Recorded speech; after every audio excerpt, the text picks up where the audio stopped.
Starting in Europe today. In Belarus yesterday, Belarusian leader Alexander Lukashenko spoke to a small group of foreign media. This was about Russia's invasion of Ukraine. Lukashenko is a firm Russian ally and supporter of Mr. Putin. During the interview yesterday, he said if a single soldier enters Belarusian territory from Ukraine with weapons to kill his people, he would be ready to fight alongside the Russians. Military cooperation between Russia and Belarus has been increasing. But so far, Lukashenko has avoided sending his troops to Ukraine. In Ukraine, yesterday, the army said Russia fired 36 cruise missiles. The missiles fired from land and sea killed a woman and hit important infrastructure. Ukraine's military said most of the missiles were shot down. The Americas. In the United States, yesterday, there was a public meeting regarding a toxic chemical spill in Ohio. The people at the meeting were angered when the rail firm involved in the disaster didn't show up to the meeting. The representatives from the Norfolk Southern Railway Company didn't attend the meeting yesterday because they were concerned for their safety. 13 days ago, a train of theirs was derailed while carrying the chemicals, causing a huge fire. Since the disaster, thick black smoke has polluted the air, thousands of fish have died, and people have told local media that their pets have fallen ill. However, Ohio Governor Mike DeWine has said that the water is still safe to drink. The experts told us, they said, look, it would be a long shot if there's any problem with this water, because these are deep wells that feed the municipal water supply there. But we said, look, we got to test them anyway. And so we did test them. We tested all 5 of the wells, and they all came back as good. In Nicaragua, yesterday, a court stripped 94 people of their citizenship. These people were declared traitors to Nicaragua. They have all publicly criticized Nicaraguan President Daniel Ortega, who is in his 4th consecutive term in office. This is the second group of government critics to have their citizenship revoked. Africa. In Mozambique, a pastor has died after trying to fast for 40 days. This was in an attempt to copy what Jesus Christ is said to have done in the Bible. Francisco Baraja, the founder of the Santa Trinidad Evangelical Church, died after 25 days of no food and water. He had lost weight to the point he could not stand up. In Gambia, yesterday, the trial of 4 military officers and a policeman took place. The 5 men were accused of plotting to overthrow the Gambian president. They were charged with 5 counts, including treason and inciting mutiny. Gambia also now has a worldwide red notice to arrest another suspect. A red notice is a request to law enforcement worldwide to find and arrest someone. Asia. In South Korea, capital city Seoul is removing women-only parking spaces. They were introduced 14 years ago after a rise in violent crimes in basement car parks. But city officials say such spaces aren't needed anymore and will be converted to family parking spots. Critics say the removal is just the latest example of anti-feminist policies in South Korea. In India, Prime Minister Narendra Modi said India plans to become the 3rd largest market in the aviation industry. Khadija Tahir reports. Air India, India's largest international airline, has placed an order for 220 Boeing aircrafts and 250 Airbus passenger jets. The Boeing planes purchased from the American company is the third largest Boeing sale of all time and was called historic by United States President Joe Biden. Indian Prime Minister Modi has said that India aims to become the third largest market in the aviation sector. And finally, in the United States, Tesla chief executive Elon Musk said he donated around $1.9 billion worth of shares to charity last year. In 2021, he donated around $5.7 billion worth of shares to charity. Mr. Musk has an estimated net worth of $197 billion. And that's your world news in 7 minutes. A big thank you to Luca in Slovakia for becoming our newest supporter. If you'd like to become a supporter and have access to the transcripts of every episode, go to send7. That's really interesting. Thank you, Jez. Maria, do you want to add anything to that? Yeah, well, I think what Jez pointed out, it depends with Ukrainians coming here to the UK, it depends what age they are and where they come from. And certainly, yes, if they're from the West, they could have probably traveled more around Europe because it's much closer. People who live in Lviv, going to Poland was such a regular thing for them before the full-scale war. So I think it depends on the age. And I can see from my mum that she's 58 and she's struggling with understanding the British culture in many ways, but there are definitely some things that are quite different. What I found that's in my communication with hosts and with Ukrainians, and that's, for example, children's bedtimes. The Ukrainians who are staying with English families here and they with children, they allow their children to stay up as long as they want. In Ukraine, you don't really have set bedtimes. Normally the children just go to bed at the same time as you do, and here in the UK, that's not the case. So that causes some arguments between the families, the Ukrainian, the British families. There's more of a throwaway culture in the UK, I think, which is, in some ways, is good because people, they buy something, they no longer want it, they just give it away. By throw away, I don't mean necessarily put it in the bin, but as in just take it to a charity shop. And that's not the case in Ukraine. In Ukraine, people hold on to their stuff and just hoard things for as long as they can. So that works quite well, I think, for Ukrainians when they need new items, when they need furniture, if they move into a new place, they start renting, they can certainly get like a sofa bed or a kitchen table for quite cheap or for free. Like I was given a full bag of clothes when I left, because when I was leaving, I didn't realize that I was actually leaving the country. I thought I would be back very soon. I thought I was just going away for a short time. So I had like 3 very warm jumpers and that's it. And when it came to summer, I just had nothing to wear. So there was a woman in my area who just gave me like a massive bag of clothes, probably like 50 items. And I'm still wearing this clothes now. That was very good for me. But also there's things that I think a lot of people struggle with, like wait times for healthcare because there's so much burden on the NHS at the moment. The Ukrainians when they need a doctor, they can see a doctor within days. But here in the UK, sometimes you're told like 7 months or 8 months or a year even. And I think that's something they're not used to and can cause a bit of frustration. I think there's a lot of love of letters, just sending letters. Like the NHS will send you a letter about something. And in Ukraine, almost everything is like digital. You can book a GP appointment online. You can see all your history, your medical history online. Everything is just digital. And I think a lot of Ukrainians find it frustrating that they need to receive these letters and deal with these letters. So these are the ones that I think I noticed. Can I ask you both, is there any, you've touched on it a few times, Maria, that there are aspects of British culture that Ukrainians who are here find quite difficult, and you've talked a little bit about them. Is there anything that, they find completely bewildering? I wonder if Jez would speak to this. Is there anything you really have to sort of explain? And like what are the sort of moments where points of view just completely diverge? Or, is it food? When I was in Ukraine, Dom and I were in Ukraine last July, we were fed absolutely excellently. And I sort of wonder how Ukrainians feel about some of the British food they eat.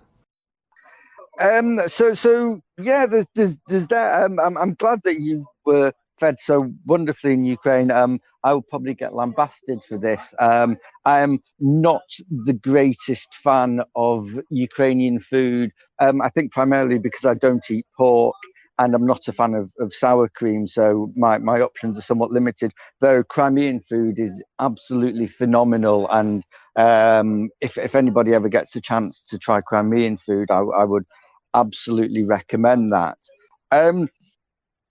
There's a couple of things in terms of food. Certainly because we've had Maria's mum, who's living with us, who is I'd say sheltered in terms of her food choices. So every evening at 5:30, 6 o'clock, she goes to our local Morrison's and she picks up the yellow sticker bargains, and that's not really a thing or a culture so much in Ukraine. So the fact she can get discounted fruit and veg, she absolutely loves.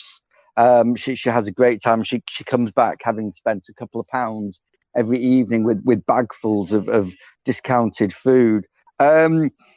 One of my favourite stories that we've enjoyed is that Maria and I were in our local town, and we invited her mum to join us for Wetherspoon's breakfast, because we happened to be there, and we got her the breakfast and we got her a cup of coffee. And when she'd finished her cup of coffee, we said to her, "Oh, you get free refills, by the way," at which point her eyes lit up. And she worked her way through the entire milky coffee selection. So she actually had 6 different coffees, hot chocolates and lattes and cappuccinos. After the 6th one, her eyes were genuinely lit up. I think it's fair to say. And we thought, well, this is brilliant. She's always in the house. We can use this as an excuse for her to get out and get involved in British culture a bit more. So, well, you can come here whenever you go to your Universal Credit meeting or whatever. You can just pop here and you can sit out. They've got a nice beer garden. You can read a book and do that. And we thought, this is fantastic. At which point she turns around to us and says, £1.25 for coffee? I'm not spoilt, And Maria and I just looked at each other bewildered, because to us £1.25 for unlimited coffee is the bargain of the century. But it's understanding that difference in culture. And then there's been certainly interesting food times, because, like I said, she goes to Morrison, she gets the yellow sticker bargain, she gets what's cheap. She doesn't necessarily know what she's purchasing. So there was certainly the time where we came downstairs to find her eating Yorkshire puddings with yoghurt. And we're not really sure what was going on there. And then finally, I made her a Sunday roast once, and Maria got a really, really nice glass of wine. And she pretty much completely ignored the glass of wine because she found that she loved gravy. And she was slurping down the gravy like I've never seen anybody, go for gravy before. So she absolutely loved that. So it's learning about certain British foods and exposing them to her, and she's having a great time in terms of food. And I think certainly cheese is one of the big things in Britain that she's absolutely loving, that she doesn't really have access to. Cheese is very, very expensive in Ukraine because it's all imported. That's really, really interesting, and I wonder whether later in the show notes we're going to have to put a few pictures of things like Yorkshire puddings and things you've mentioned, just so our international listeners can get a sense of what a Wetherspoon's breakfast might look like. And I would just add, Jez, I actually used to work in a cheese shop as a sort of, for a couple of months at university, so I would add to everybody listening, and especially Ukrainians, British cheese is absolutely wonderful. There are a huge variety. Anyway, Maria, do you want to add anything to that? That's sort of Jez's perspective of some of the things he's seen. I wonder, we've talked about the issues and the problems that Ukrainians coming to the UK have faced. But you must, like Jez, you must have heard some positive stories as well, and positive experiences. Yeah, well, there's been a few positive experiences, of course. There's some people, as Jez rightly pointed out, that most Ukrainians living here, they living with one foot out the door. That's the same case for my mum. They find it hard to set up a life. But I think the positive stories that we hear normally, apart from some rare exceptions where I know somebody who found a job as like some sort of stylist in a clothes shop that sells like retro clothes, and she's absolutely loving it. She's posting like videos and photos from the shop every day when she's at work. But I think the vast majority of people who settle in very easily would come from the IT sector. So Ukraine has got a very developed IT sector, and normally people working in IT in Ukraine, they also speak very good English because they have to use English for talking to various people in their job. And when they come to the UK, they find it super easy to get a job. You know, pretty much within hours, they'll send a couple of CVs and they'll be invited for all the job interviews. So these are the people who normally do really well, are the ones who have had, you know, who the ones who come from IT sector. For other jobs, it's more difficult. And there's people, I think, children who get into school and really like the school. I think that's possibly some of the positive stories where they can go on and live here and actually make some impact. Although from my experience, even the students who I met during the University of Manchester student conference that was held in October, even the ones who are studying here now, for example, they study marketing, they say, yeah, I studied marketing, but as soon as Ukraine wins, I will go back and help the country rebuild. So it varies. Some people settle in very easily. Some people settle in a bit more difficult. And it also depends, you know, also due to the fact that a lot of women coming here, they have their husbands back at home, so they can't properly commit to life in the UK. Can I just move away in terms of questions from that, just towards, I mean, Maria, you've been reporting and thinking about Ukraine. You're obviously from Ukraine. Jez, you've lived there as well. We're nearly at the sort of the horrible anniversary of the full scale invasion. What misconceptions and myths even do you think still persist potentially in Britain about thinking about Ukraine? And you know, what would you want to address or correct? I think the biggest one is that people didn't really take much interest in Ukraine before 2022, so they're not necessarily familiar with the history of Ukraine. They don't know how far back it stretches. I mean, if you listen to Putin, it apparently only goes back to 1922 or whatever, when Lenin created Ukraine.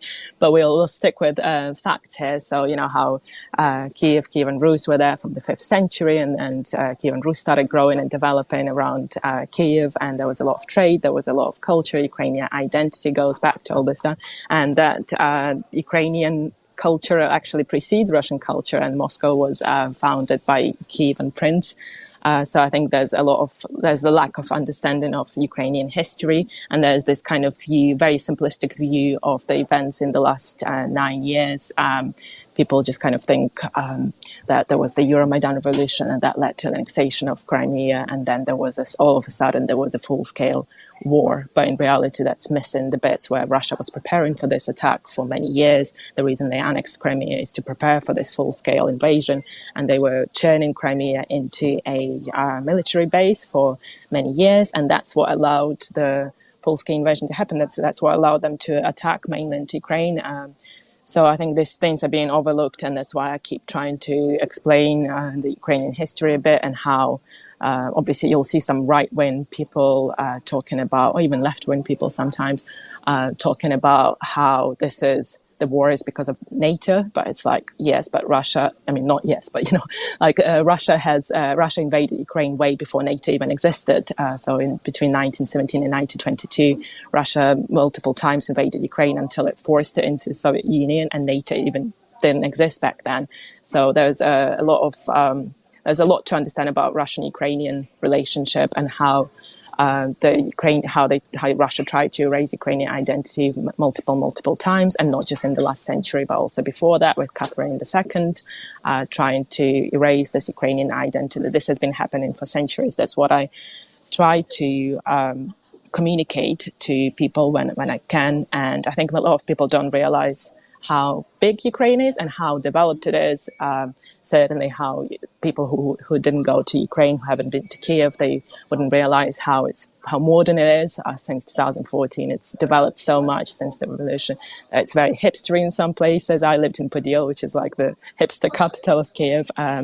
And I've noticed that there's so much love that Ukrainians have for the territory that you wouldn't always find in the UK. You know, some people tell me even like, oh, if the French invaded England, like I would get my beret and I'd just go and get a croissant straight away. Like, they'd be welcoming. But Ukrainians, there's not, in some places, there's not so much love for their home city, but Ukrainians love Ukraine so much, and they love the land that they prepared with their bare hands to fight some Russian tanks with no arms at all. And that's what you saw happening in places like Kherson. So I think these are the main sort of things that people don't realize, and also I think how multicultural Ukraine is. There's this whole myth that you might have come across that Ukrainians are this blonde people with blue eyes, and that's why the world is saving them, which is not true at all. Most Ukrainians have dark hair, myself included, and then we also have nearly half a million of Crimean Tatars who are Muslim, and bring incredible food to Ukraine, as Jez mentioned. So there's that as well, that it's very multicultural. It's not all Christian people, it's Muslims as well. It's different color of hair, different skin color. And I think sometimes people also bring this myths and fake news about Russian language being banned and things like that. That's also really hurts me when I see it, because people, certainly from some right-wing media outlets in the UK, like to spread some misinformation that completely is completely not grounded in the truth. Thanks, Maria. Can I just ask Jez quickly, British humour, how does that... Can you communicate that across the sort of cultural divide, or is that a potential stumbling block? What have you found? Quite simply, it depends on the standard of English. Is there... I know lots of people who have grown up on English television and English films because it's very, very widely available if you want it. And what's interesting for me is certainly when you speak to Ukrainians, those who've got better English always seem to have a slight American accent. It's because they've learnt English through watching television and film. So in terms of English humour and British humour, if their standard of English is good enough, it means they've grown up and they've learnt English through watching films and television. So they normally get it quite nicely, really. Well, thank you very much, Maria and Jez, for that. I think that really gave us something I'd been wanting to do for a while, understand a little bit more about the Ukrainian experience in the UK, and especially it's great to hear that Manchester is doing so much. Dom Nichols, you've been listening to this conversation. Do you have any questions for Maria and Jez? Yes, please, just one. Jez, Maria, hi, thanks so much for coming on. Jez, you mentioned earlier on that there was a lack of wraparound support when Ukrainian nationals arrived in Britain. Is that still the case? And separately, have the requirements changed as we get better understanding of what is required, what is needed, and maybe the priorities have shifted? Is that support has the support got better, or are there still gaps?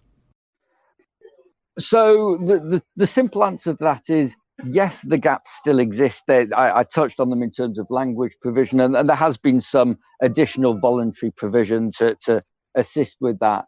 But in terms of local authority support, they've kind of gone, well, we can signpost you to X and Y.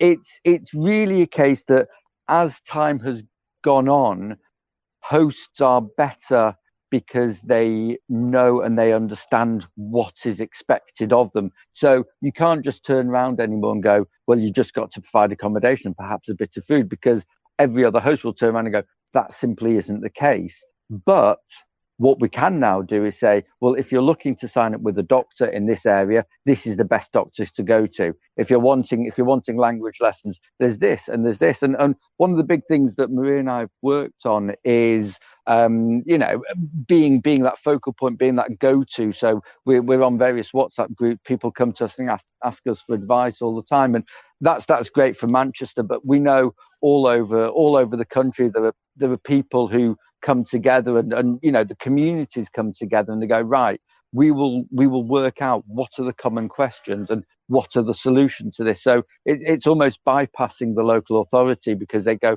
well, there are gaps in that and we just have to accept the gaps are there. So what can we do as communities? What can we do as individuals to help people? Thanks. And just one final one, if I may. Maria, your mum sounds as if she has an innate understanding for all good food and the correct way of eating these things. Her love of gravy and Yorkshire puddings, I thoroughly endorse, and so I think she'd be the perfect person. If you can do an experiment, please, with your mother, and put in front of her a scone, some whipped cream or clotted cream, sorry, and some jam, and ask her to put it together in what she considers the correct way. But this will sort out a debate here in Britain that's raged for centuries as to whether or not you put the cream on first and then the jam, which is obviously the correct way, or vice versa. And I wonder if your mother could help us out and answer this once and for all, please. Sure, I'll get her to do that. I think she'll be happy to be the authority on this. I think that's a very good idea, because clearly we can't agree. And I just say to listeners that other options other than Dom's do exist. But, I think we need to do this and find out. So thank you, Dom, and thank you, Maria. Jez and Maria, is there anything we haven't talked about or things you want to mention that you think are important for our listeners to hear? I think that's two things that certainly the first thing that I want to touch upon is sort of when we look back at the last year, it's been quite an interesting one for me because I fled the war, but I didn't even really understand what I was fleeing at the time. And you don't understand it. And I think one thing that I want to talk about is very quickly is about how it's very interesting. You see buildings, you see people, you see all of these things on the news, and you feel a level of empathy, but it wasn't until that there was the missile attack on Venezia, and we'd stood there 2 or 3 months earlier. We'd taken photos, and to see something that I actually physically recognized, somewhere that I'd been, that really sort of brought it home to me. So there was that, and the other side of it, and I think Maria will probably have a quick chat about this as well, is the grief that you feel. But also, when I first got back to Manchester, and also when I was in Krakow, I was terrified of planes. When we were leaving with her dad, there was a fighter jet going overhead, and since that point, it took months where if I heard a plane, there was a brief couple of seconds where I worked out what sort of a plane it was and how I got my head around it. And it's really strange, but certainly I think Maria will probably say something quickly about grief as well. Yeah, I mean, for me, the first thing is that having this weird, so with Twitter and people being weird and weird, as I'm sure a lot of in this conversation are aware, there's always this kind of like you can never really get things right. People know that I fled Ukraine, fled the war, and there are things like when you post something about when you criticize something in the UK, it's almost like you're not allowed to criticize because you're in safety and you're supposed to be grateful. It's like, but you're just trying to make things better, you're just trying to improve it for Ukrainians. And then when you, on the other hand, when you post, when I went with my mum, I took her to London, it was her first time in London, she was very excited.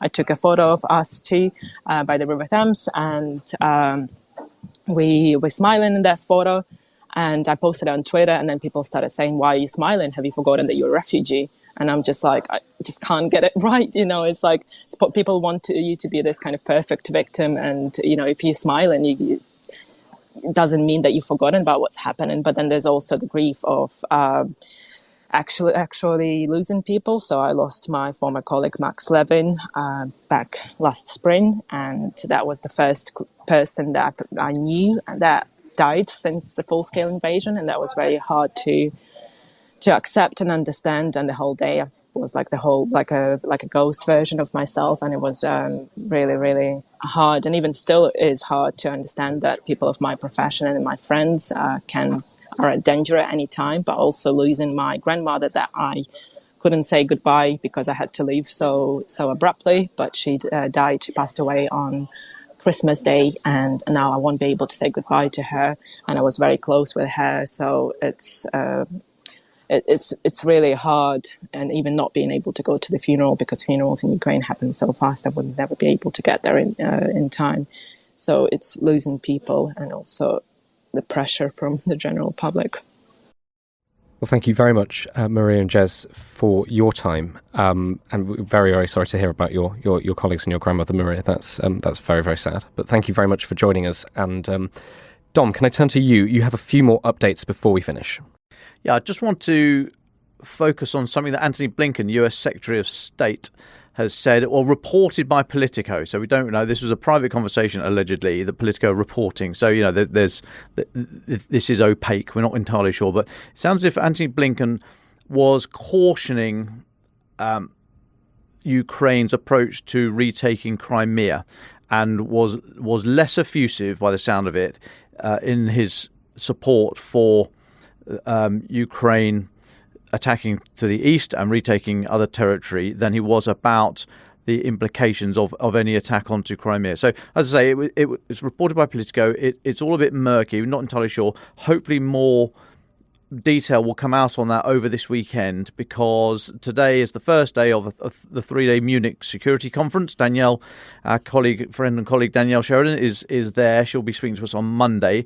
But the Munich Security Conference is a big moving part on the global security diary. And so all the world, the big players are going to be there. President Zelensky has addressed it by video link. He's talked about the David versus Goliath fight in the war. He's called on the Davids of the free world to support Ukraine, and said, quote, "We need to hurry up to limit Russia's potential."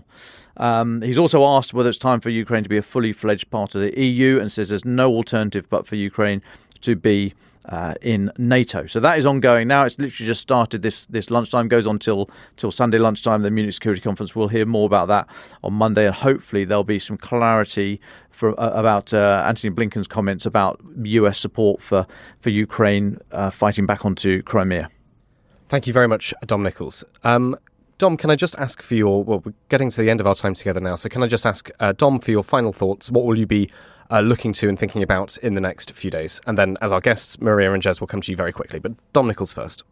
Yeah, well, I'll be watching Munich. We'll get reports of that on Monday. But also looking at Bakhmut, we know that Putin likes his anniversaries. He likes this sort of to mark these dates, and Russia has been smashing itself against Bakhmut for months now. They will be desperate to have some kind of success, or something they can laud as a success, in time for next Friday, the start of this phase of the war. So I would expect the fighting around there to intensify over the next few days.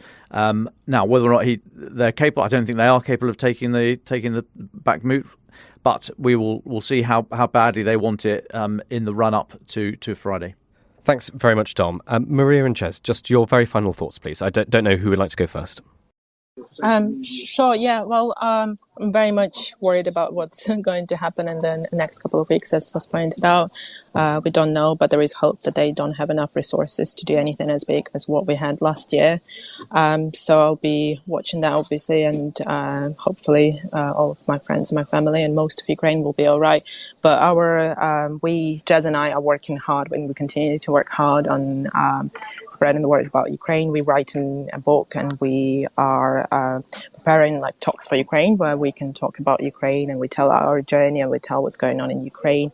We're also working on Invest in Ukraine, where we'll help British businesses invest into Ukraine once Ukraine wins. So it depends on how soon that will be. Hopefully it'll be this year, how soon that will be, and that we'll be able to launch this and help. Of course, both Jez and I are planning to go back to Ukraine, and as soon as it wins, we'll help rebuild it. I'll help cover what's going on. We'll help communicate what Ukraine needs right now. We're planning to make a documentary about this as well. And there are some interesting events that are happening in the UK that are to do with Ukraine. In March, we have England versus Ukraine happening in London, the football match. We're going to be there. We're going to be cheering on Ukraine. But obviously, there's Eurovision coming up in May. That's all got to be dedicated to Ukraine, because if it wasn't for Ukraine winning, it wouldn't be happening in the UK.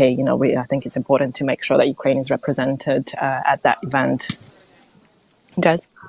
I think that's pretty much it. We're very lucky. I think we're in the future. Maria's very kindly paid lots of money to charity, and we're booked on the first train from Kiev to Crimea, and also the first train from Kiev to Mariupol. So I'm very, very excited about that. And one final thing, I'd like to just give a big shout out to Paul Nyland, who runs Lifeline Ukraine.